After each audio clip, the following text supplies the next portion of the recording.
Postal ballot में हेरा फेरी का आरोप लगाया गया था। मेरे सहयोगी विशाल पांडे लगातार हमारे साथ है। विशाल पांडे, सबसे पहले इस खबर को लेकर आपके पास क्या अपडेट है? बड़ा सवाल यही कि जैसे हर बार की तरह एक बार फिर से ईवीएम पर सवाल, और ये जो एक्शन देखने को मिला है ईसी का सोनभद्र जिले के घोरावल के एसडीएम के खिलाफ।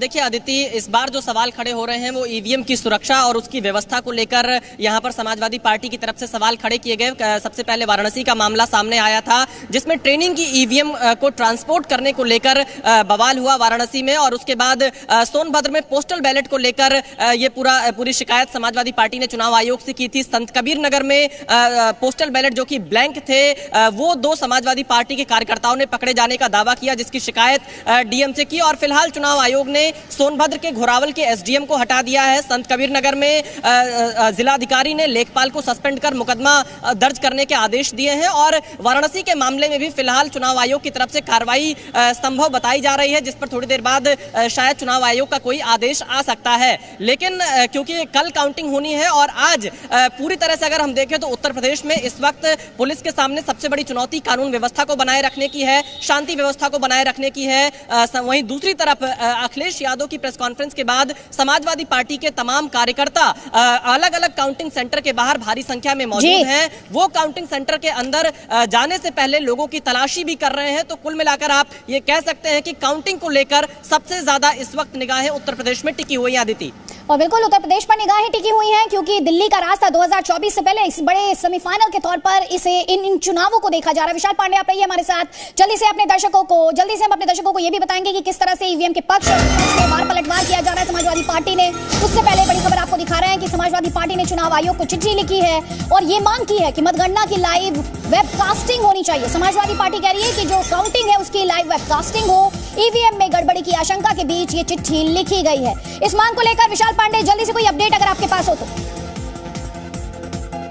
देखिए आदित्य, इस बार क्योंकि काउंटिंग को लेकर समाजवादी पार्टी पिछले 3 दिनों से 7 तारीख के बाद से ही अलग अलग प्रार्थना पत्र चुनाव आयोग को लिख रही है, और वेबकास्टिंग की मांग समाजवादी पार्टी ने की है कि जहां जहां काउंटिंग सेंटर है, क्योंकि हर जिले में 2 काउंटिंग सेंटर बनाए गए हैं, वहां की वेबकास्टिंग राजनीतिक दलों को उपलब्ध कराने की मांग यहां पर समाजवादी पार्टी ने की है। क्योंकि अब तक जो उसकी वेबकास्टिंग का लिंक जाता है वो सीधे चुनाव आयोग तक जाता है और उत्तर प्रदेश में जो निर्वाचन अधिकारी हैं उन तक जाता है, लेकिन इस बार राजनीतिक दलों तक पहुंचाने की मांग की है। और दूसरा जो सबसे बड़ी मांग इस वक्त विपक्ष के दलों की तरफ से चुनाव आयोग से चल रही है वो पोस्टल बैलेट की गिनती को लेकर है, क्योंकि इस बार पोस्टल बैलेट के मत ज्यादा पड़े हैं। आमतौर पर जो नियम है, सुबह 8 बजे से 8:30 बजे तक आधे घंटे तक सबसे पहले पोस्टल बैलेट गिने जाते हैं और उसके बाद पोस्टल बैलेट और ईवीएम दोनों की गिनती एक साथ शुरू कर दी जाती है। लेकिन यहां पर इस बार विपक्षी दलों ने यह मांग की है कि ईवीएम की काउंटिंग पूरी होने से पहले जो पोस्टल बैलेट की काउंटिंग है उसको सार्वजनिक किया जाए। उसका रिजल्ट क्या आया है अब देखना यह होगा कि आज शाम आयोग इस नहीं, इस पर क्लैरिटी के लिए आप कह रहे हैं कि जो ईवीएम की काउंटिंग से पहले जो पोस्टल बैलेट का रिजल्ट है वो पहले सार्वजनिक कर दिया जाए, ये मांग कर रही है दल।